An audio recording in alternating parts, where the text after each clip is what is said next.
Hey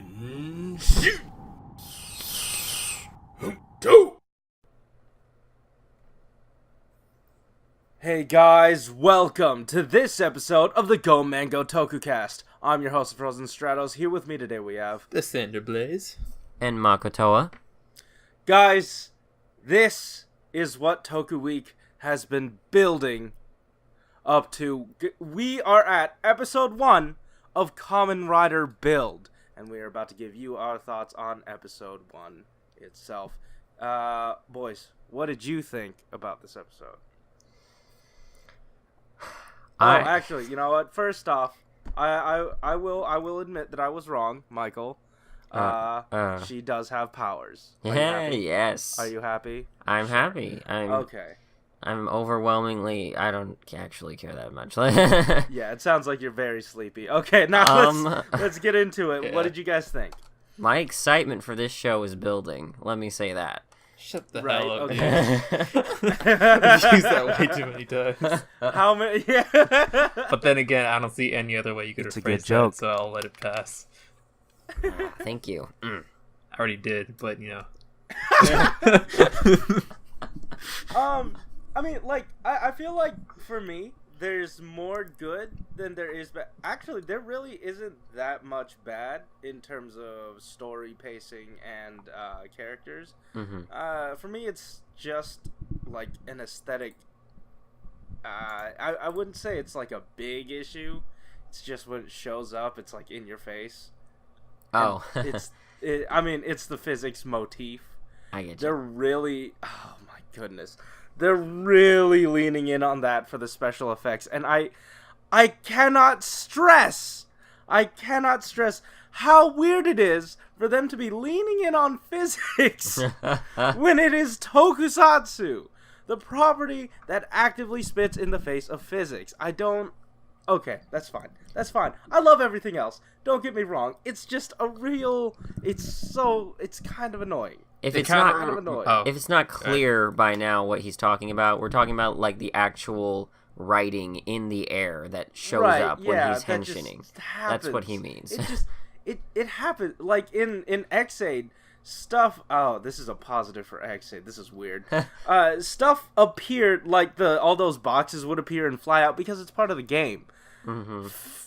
Equations just happen out of nowhere for no particular reason, and then we have that odd finisher where he makes, like, I don't want to call it a sine wave because it's not a full wave. I don't even know if it was like a complete. It's not a sine wave. It was just. It's not okay. Yeah, it just showed the trajectory of. Yeah, it's a trajectory type arc thing. Yeah. So, why?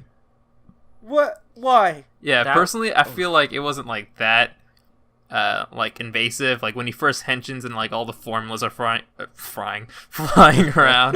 Like it was just kind of like, you know, it kind of sets the mood for like the type of writer we have. Like he's a more science-based one, and like you can't really show science, so like they have like the formulas. Yes, you can. Hold on. Yes, you can. You can, and they did it effectively too. Which, I mean, because, like, sure, they have that girl doing something behind the scenes and then stuff happening. Mm-hmm. And, like, you could just have this guy, you know, putting equations up and stuff and, like, writing it down or something. But I don't need to visualize it like that. And you could do it, they do this too. They do it really well, doing the chemistry stuff where they shake the bottles, mix, all that stuff. I mean, there could be a point where, like, they have to not just shake, but, like, you know, put it in one of those whirly things, so he just has to spin around a bunch of times. I don't know. He is already using the, like, the crank on his driver to, like, kind of stir. Yeah, the mix part. Yeah. So, we already have that element. It seems so extra, so unnecessarily extra. I don't know. I feel like it kind of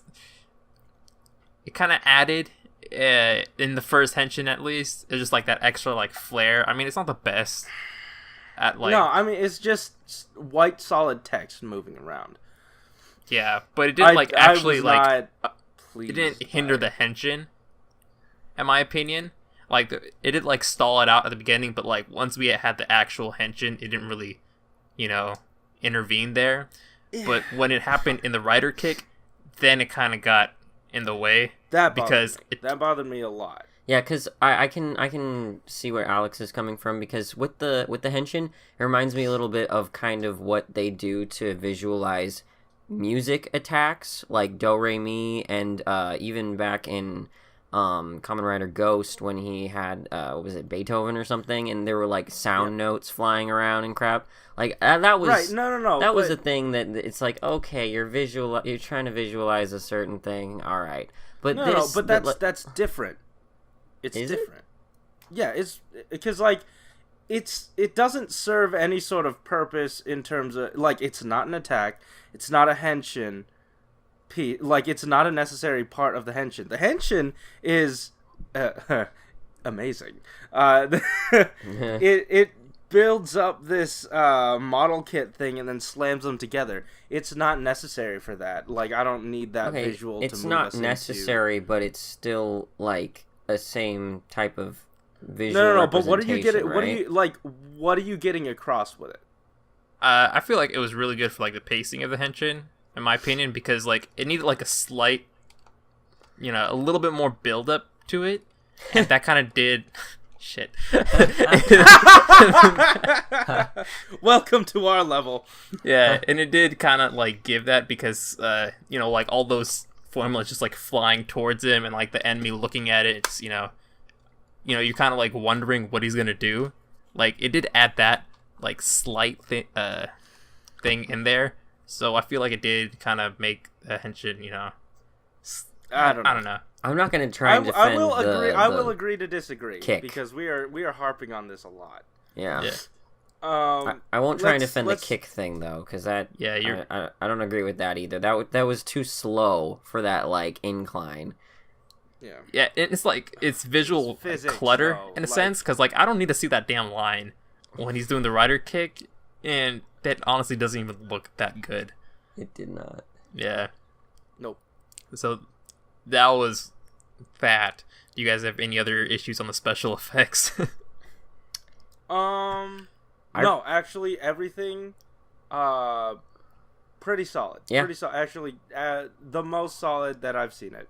It looked outside of that. Yeah, everything else is great. If I liked it, if I had liked those those effects, they were pretty good. They were good for what they were trying to do, I guess. Mm-hmm. I just didn't like what they were trying to do. What about practical effects?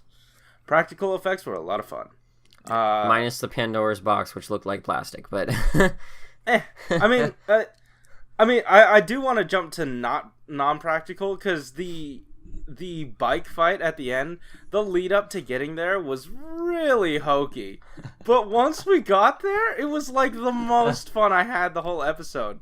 Like, there was a chase, and you never really get to see, like, the times I feel like Rider has the most fun is when it pokes fun at itself. And when he was just driving down the wall, you had the guy that it's obviously the secondary rider going, "Ah!" Yeah, just screaming in the back. Yeah, it didn't even stop that at all. Like, he was screaming the entire time. Yeah, and Rider didn't do that thing where they would just get a 3D model and just paste it onto there, driving down the thing, because they couldn't, because they had like a real dude in the back. Yeah, there's a lot to this episode, this first episode, that really it gives off this very different tone. It feels like it's a bit more centered in reality, but it's still tokusatsu. So we got that fun, that flair, and what helped ground the flair was the reaction from the guy screaming. It's distinguishably different than X-Aid. Definitely. Coming off of X-Aid, so that's refreshing to me. Even Ghost, I don't know. It doesn't feel... It actually feels kind of like the older ones, like Kabuto, like Den-O. Okay, maybe. Well, yeah, Den-O a little bit because I mean, the character. Go ahead. Yeah. Oh, it's because we have a character to, to ground it. Like we have the guy that's gonna be like, "Yo, wait, what though? What is that even?" Ah, Okay. the guy that's gonna question things at every turn. I don't know. Yeah. I just feel like that adds that element of realism when it gets the Everman. spectacular. Yeah, because he kind of forces someone to like give reason to what's going on. Mm-hmm.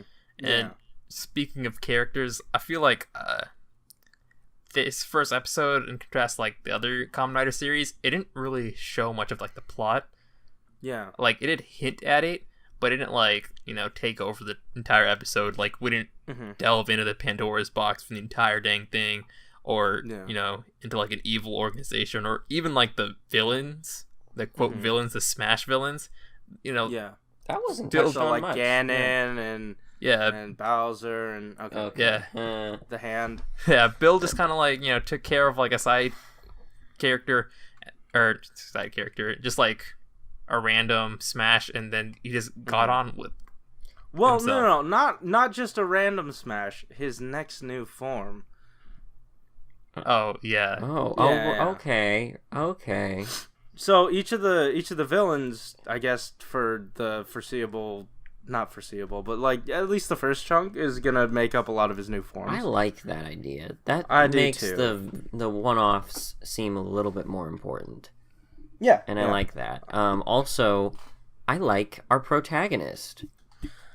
He is unintrusive. He didn't do anything yet to me that stood out until the end. And I really like that because it was So, what I'm talking about is the scene where he decides that he's going to help this fugitive. Yeah. You get to see him, like, think it over. Like, it felt very human because it wasn't a snap decision. Agreed. It's not like he, like, oh, this is his character. He's just gonna do this because that's what it says written on his bio. No, he thought it through. Mm-hmm. And then he was like, you know what? I'm helping you. Get on. Hurry up. And then we had the wild chase scene. Wait. Let's be reminded. They had guns on them the whole time. Yeah. And they're just like, mosey on over, set up this bike. Hey, get on. Honestly, I feel like that was really more an issue of the blocking of the scene, and I guess not necessarily the direction. I really wish they'd because I know they had a fight early on where he like jumped and then leapt forward slightly. I wonder if we could have taken that scene out, used the budget they had for that scene, and then he tosses his bike, grabs the dude, and jumps and leaves anyway. Just jumps with the guy. Sort of just, grabs him to go. Yeah. Instead of like, hey, get on. No, hey, you're getting on. It gives the other character the choice and the decision to make to trust him. It's just that the blocking of the scene wasn't there to facilitate. It was still. I can't really complain because our what do you call them, minion type characters are so cool. Yes, they are so cool, especially coming off of X-Aid with the freaking turkey head things. Hey man, at least those look delicious. These guys don't look tasty at all. I don't care how delicious they look. I want them to look cool. This is something that I'd actually care more to have a toy for, right? Like these guys are legit, and they're also robots. This makes me upset that Kamen Rider doesn't come to the States and gets adapted and gets toys man. It really is all in the helmet. Coolest minions so far from what I've seen in my small library of tokusatsu. Yeah, but like they're not confirmed to be like evil as of the first episode because they are hunting down a fugitive. The thing is, like, this goes more into like the behind the scenes side, but the production wise, they were like, we want this show to really kind of harken back to the older generation of Kamen Rider and have the powers come from something evil and used for something good. And now we know that the guy that hired our protagonist is also the head of this organization. So I don't know. I think it's safe to assume that they are, the villains, the minions. Yeah. This season. And I mean, like, you don't make an entire robot police force not to destroy them all. Right? Yeah, that is just true. Like he's got that look to him, and even his demeanor, the captain or general or whatever. Dude, he's rich enough to be Batman. He's rich enough. Oh my gosh. Yeah. Because this show has a Batman, apparently. Yeah. The Batman. Yeah, right? the Batman. The one with Yeah. the bat Yeah. on his suit. Great. Glad we got that out of the way. What did you guys think about our secondary character who's looking to be the secondary writer? Likable. Yes, Good, definitely. good foil I mean, for like, the protagonist, I think. Yeah. Like, Alex, anything? Like at the moment, he's not like too likable for me because he's kind of like yelling at everyone. He needs to calm down a little bit. It's forgivable because he's kind of like on the run and kind of on edge. But Yeah, he has jumpy. he has decent chemistry with Build at the moment. But then again, like I feel like Build he's a really good like kind of stable character to kind of like have everyone bounce around him, and not in a like Emu punching bag sort of way.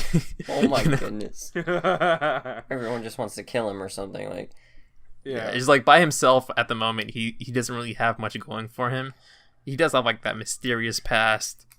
Is I mean, like they all do. Yeah, built into the show, they all do. Yeah. So at least like they did set up a little bit of his motivation and kind of connect him to our main writer like right off the bat, so we don't have to like kind of do some weird and introductory episode. I will say, like, I do appreciate. I mean, not to diminish the fact that this is a really good protagonist.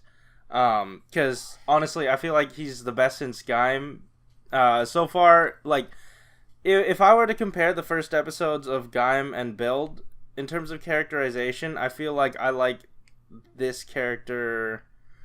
Oh, I don't know. You know what? I'm not gonna make that decision right now. it's early. It's very but early. overall, well, no, I'm saying like first episode episode wise. opinions. Yeah. Because I found him to be unintrusive. That's the thing, and I don't know if that's a good thing or a bad thing in his own show. But I do like the guy that's looking to be our secondary writer a little more than our main guy, just because like we're already given his plight, and you feel his sob for him. story. Yeah, you feel for him, and like it's because like it looks like our main character has had a few things given to him since his release, and this guy is fresh out. He's being hunted, and he looks as if he's in duress. Like, it looks like he's got actual issues going on. Yeah. And then you have our main character strutting around. Oh shit! It's a box. Let me look at it.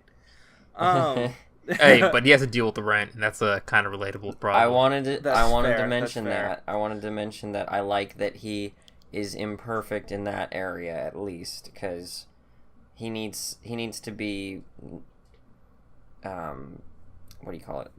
Flawed to some degree. I don't want him to be like just good at everything.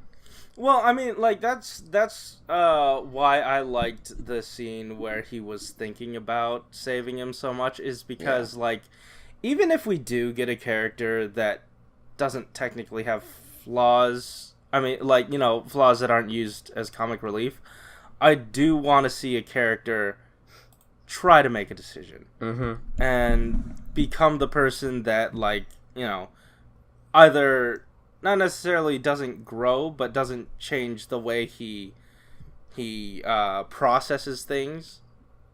You know what I mean? Like, yeah, like he honestly doesn't have to like he doesn't have to change throughout the course of the series in like that regard. Like, he can still like always choose to help people, but like in this first episode, like he was thinking, yeah, like basically Yeah. he said he was thinking about it. He had like a reason not to help him, you know.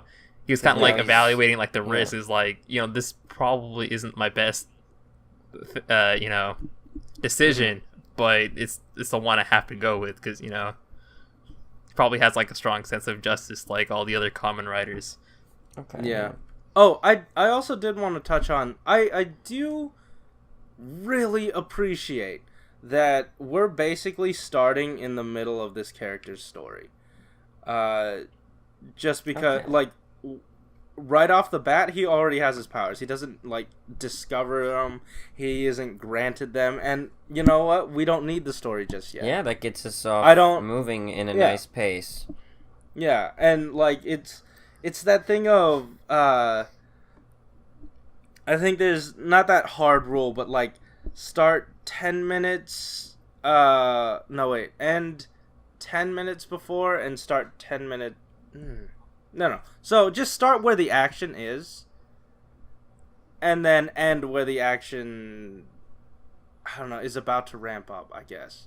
So, in order to, I guess, draw people in. Makes for good television is what he's getting at. Draw people in the center, really. You don't have to slog them through your intensive backstory. You can just drop them in and then just sprinkle it in at the end or in the middle. Yeah, you sprinkle some. They don't need a huge information dump, and there was a lot of information for them to give us. I feel like the first chunk of it, like the cold open, was a really good visual introduction to the setup of this universe. Yeah, and the setup was really simple too. You know, like the Pandora's box just divided Japan into three nations. You know, if you're a Japanese history nut, then you probably might, you know, get a kick out of this one. But that's all I got from that. It's like maybe it could be something like a Nobunaga-ish, you know, kind of thing. The problem is they can't fight each other. They're divided. They're entirely divided. Yeah, so there might be like different factions doing different things, you know. Right, which could like they can't get past the walls. They can climb the walls, right? Oh, and then get incinerated in the red beam.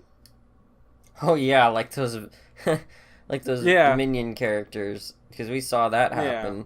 Yeah. That was a good way to like just quickly let us know that these walls. What are your guys's? Huh? Oh yeah, go for it. I mean, it's just like it just quickly let us know. Yeah, these walls are dangerous. No, yeah, you can't really do much about it.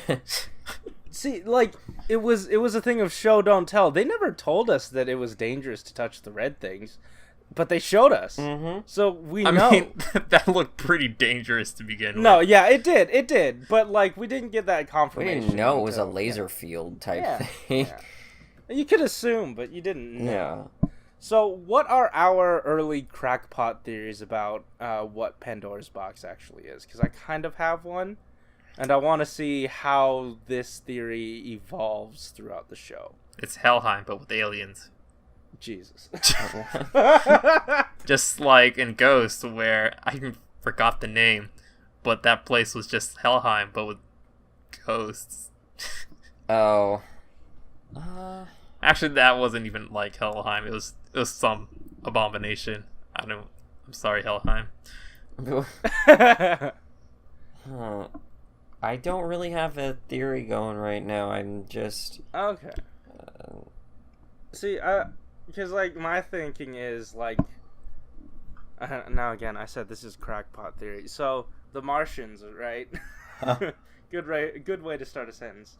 They had originally like sort of built structures on Earth, right? And then they kind of established their own walls and divisions and stuff.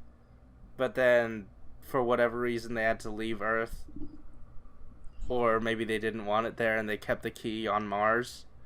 And then bringing the key back unlocked that part of it, like that part of the wall. Not necessarily all the way yet. I don't know. I feel like there are more fissures around the Earth. Because why would it be just Japan? Because Japan is the entire world. Yeah, I know. Yeah, I know. Yeah. Production-wise, I know. But, like, when you have this grand scope... Because they did mention that, like, all the other nations are looking to take over. Greedily trying to, something like that. Yeah. Yeah. Like, they acknowledge everyone else. I don't know. But this is the center of the universe, obviously. And, Japan. Just like New York is the center of America's universe. Yep. That's because it has the most buildings for us to blow up. Jeez. That's San Francisco and LA too. Works. They're boring. Yeah. Buildings suck. We have bigger ones in New Hey, York. they have a bridge. Yeah, they like to destroy SF has that bridge. That bridge. I mean, New York has a bunch of bridges too. You have a bunch of bridges. So, let's. How did you guys like the chemistry between our main character and the girl? It didn't seem like we got enough time with the two of them interacting because honestly, one of them felt like there was plenty. One of them was asleep, and then the other one was immediately asleep. But that's the thing. That's the thing. What did you see on their face immediately after each of them woke up? Okay, so it's another visual. They drew on each other's faces. It's another visual type thing to give you an idea rather than just telling us. So yeah, that felt nice. I'm not at all upset by anything that happened between them. In fact, I'm already eager to see more. Personally. Yeah, me too. Definitely. It was annoying. If someone ever drew on my face when I woke up, I'd be so fucking pissed off. And I was kind of I was happy that he drew on her face afterwards. I was like, yes, get that sweet revenge. But I feel like it's a bit more playful, so I'm kind of someone's gonna get it at the end. Yeah. Oh well. Also, let us remind the audience that he lives in a refrigerator. Yes. Nice and chilly. Yeah. Paying the rent too. It's that refrigerator rent, man. I mean, I'm assuming it takes a lot of money to run an entire lab underneath a shop. Yeah. So yeah, dude wants rent. How did that get? I'm not gonna ask. How did he forget? Right? He's like, "Whoa, where'd this come from?" Yeah, I have amnesia. Remember? What if he's charging him for more days than he thought, or more days than he actually was there for? Taking advantage of this. Oh man, that's so messed up. Or what if our protagonist has active bits of amnesia too, where he'll just randomly forget things, and so he has to be reminded. What if that's one of his quirks? I don't know how. He certainly can't forget physics because it's flying in his face all the time. Yeah, and I'm kind of against that kind of quirk because it's gonna. The big plot twist really is going to be I remembered what happened last episode, and we're like, oh my god, this guy's a genius. And I don't want to experience something like that again. Yeah. I don't know what it is about. I think it's more of the visual storytelling that's really making me like this show a lot. It didn't even tell you any... Oh, okay, I guess, the backstory and all that stuff. They did do that really well. Well, no, not just that. It's, what the director chooses to show you and how it all sort of... It goes back to the scribbling on the face. It goes back to the throwing the dude into the laser field. Or the expression on that bald guy when he, Well, I mean, it's not to say that we didn't get the standard flashback to 10 minutes ago sort of garbage, but I mean, it's all still visual, it's all still relevant, and I don't feel like I'm being talked down to for the most part, unless it's about the gimmick. Okay. Oh, I'm so glad my invention works that you could go in there and create a new item for me to use using what Mm-hmm. Yeah, using the residual energy I got from the thing. I don't know. Yo, if he turns out being Genma sorts of plot tooling, please. That's what I'm scared of. That's what I'm scared of. We don't want him to just have the ability to invent a new plot twist or a new like plot. I feel like we have to go through the girl's energy in order to get to new stuff. So she might have to push her limits in order to make that happen. Okay, so she's currently gonna be the threshold of how far he can that's go what I'm in this thinking. sense.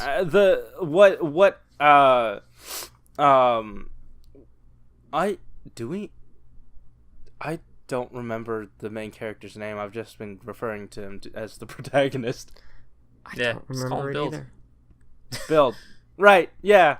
Yeah. So for Build, like, I feel like his upper limit in terms of, like, he can't make forms. He made the machine that can access the forms. He can make gear. So the drill sword and the drill gun thing, that's probably all him. Same with the growing cell phone bike physics guys. Yeah. Oh, Sento Kiryu. Thanks, Alex. No problem. Okay. So I think he can do, and I know he's gonna do like the weapons for each of his other perfect match forms too. So I'm looking forward to that. Which we already got to see an extra bit of form, didn't we? We got to see Hedgehog too. Yeah, and I can't wait to see that paired with its main thing, because I think it's like an ice themed form, and I'm really happy to see that. Yeah, and considering we might be getting like a new Smash every single episode, he's gonna get a lot of forms pretty fast, unless there's like some overlap, which I don't think they'll do until we get fodder villains in the latter half of the series. So, more forms and more toys. Yeah, no, oh man, I'm going whole hog on these Build Labo figures. Yeah, good luck to all you collectors out there. Actually, more so your wallets than you, but you know.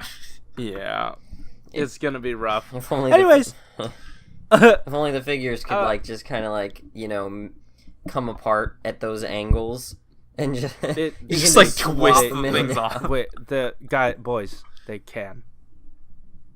Really? They can. The figures are going to be. They can. What about the heads? Because that's. They can. Wow. Yeah. That's a gimmick that makes its way into the toy. Yeah. That's cool. They're not gonna the gimmick that makes itself into the. Yes, of course, the gimmick makes its way into the toy. Yeah, they also showed us the design and the henshin. Okay, you shut up now. Actually, it does kind of do that. I'm not gonna get into the toys. This is the show. This is a show podcast. Yep. It's also Toku, dude. I mean, our audience watching this is interested in the toys. I think at least the belts, probably.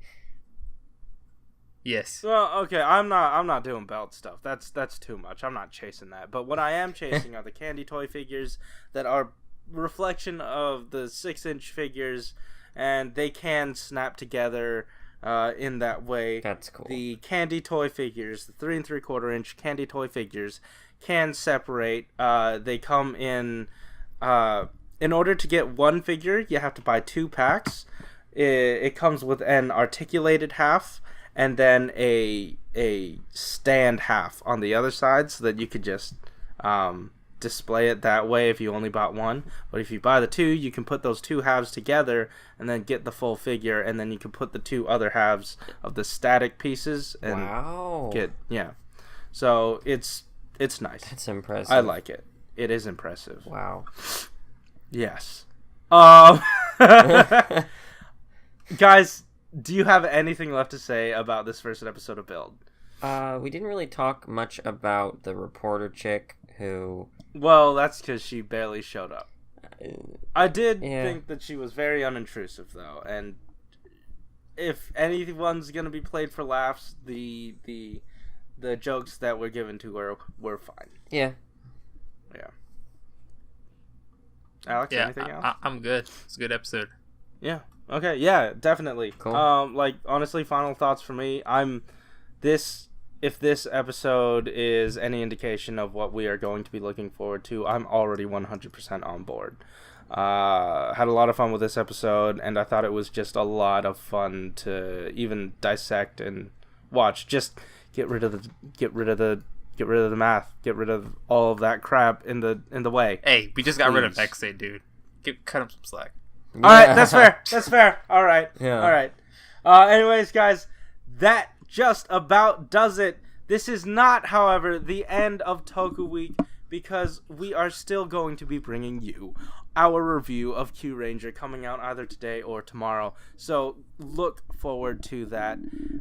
If you like this episode, hit that like button and tell us down below what you thought about Kamen Rider Build, because I want to have a discussion with you. So do I. Me, no one else. Okay, fine. Not me. Also, subscribe in order to get more from us each week. We just got done doing Toku Week. If you want to check out our videos, just go on into our stuff and do it. Yeah. Links in the description down below to all of our socials and to Discord chat. Anyways, guys, thanks for listening. See ya. Bye. Later.